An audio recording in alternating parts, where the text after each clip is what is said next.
Alright guys, I am super excited to get this project underway. Now, one of my favorite firearms ever, aesthetically and functional, is the Scar. I've gotten a few chances to shoot one. I rent one at the gun range that I go to, and I absolutely love it. Now, that is a gun that currently is selling for upwards of $2,000, and the price keeps climbing. Another gun that I really like is the EVO Scorpion. Now, Beretta makes a very similar model that is currently selling for like $1,000. It's a little bit more reasonable, probably what I'm going to end up getting when I get a really nice firearm, but in the meantime, a $75 Scar Stryfe kit is going to hold me over. All I'm really missing right now is a muzzle brake, but I can print one of those. I'm not too worried about that. Now I just kind of want to decide what kind I want to get. But this whole kit is 3D printed, with the exception of like the Picatinny rails. This stock is folding, and to me that's kind of what makes the Scar. The Scar is the very sleek stock with the folding capability and the overall shape of the barrel. Now, I'm really excited. Oops, dropped some of my Picatinny rails. Really excited to test out the red artifact cages. I've heard really good things about them. I'm also going to be running this on a auto Stryfe kit. So, super awesome of Monkey Mods to also throw in some of his stickers. They're really cool. I'm probably going to decorate the shop a little bit with these because I like them so much. Shipping time was pretty reasonable. It was like 10, 11 days, which is on the longer end of what they say, but I'm just happy I got it in such a, I would say, a reasonable time for being slow-boated from Singapore.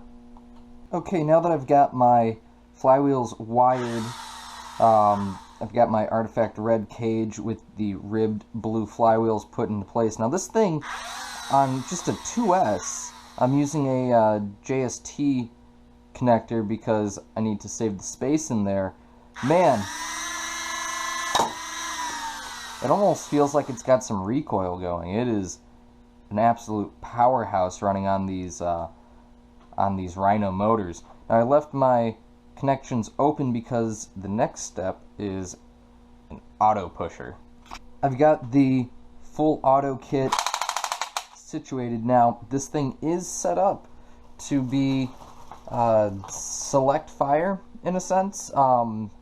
Cycle control is the term I'm looking for. So it does have screw ports right there so that when this thing is fully back, it depresses the switch and it functions in essence like a Rapid Strike's cycle control. So this whole thing is good to go. I am super stoked to get this thing stitched together. This project is coming to a beautiful, glorious end. So I have been assembling this little bit at a time as the parts were coming in. Admittedly, it took a total of 2 days for all the packages to show up. It shipped in 3 pieces, 3 main pieces, just to distribute the weight to make it easier to ship, is my assumption. I am missing a muzzle brake. I haven't printed one or bought one. I haven't decided what kind I want. This is fine for now. It got the green or orange worker barrel.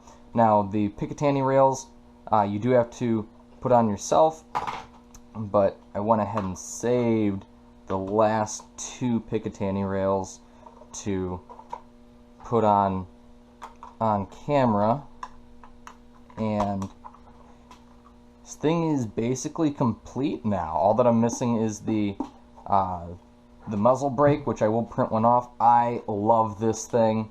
It is a truly magnificent blaster, folding stock and all.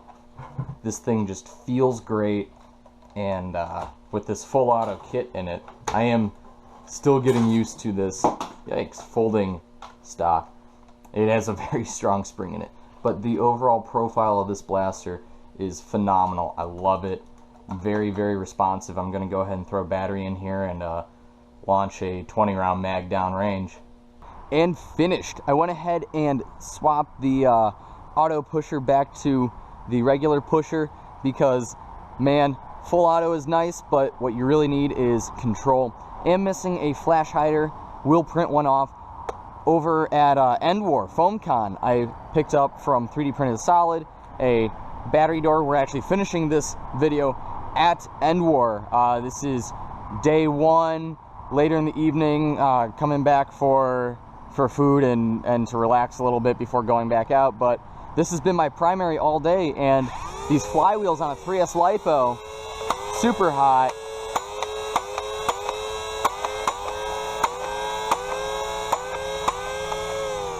I just love this thing too much. Of course, I've got a sock for super speedy self-defense. I think that in the future, what I'm going to end up doing with this is just adding different sights, different grips, maybe flashlights on the side. But overall, this kit is super, super nice. Of course, with the expanded battery door, I can't close or I can't fold the stock. But if I swap out the motors instead of Rhinos, whoops, and go with a 180 size motor and swap a 2S in there, I should be able to close it no problem. So I could see this being my new HVZ primary for the future with Springer sidearms. I've been really liking it today at End War. People seem to love it. I can't get enough of it. So that's been my modification guide for the Nerf Scar. Thanks for watching, guys.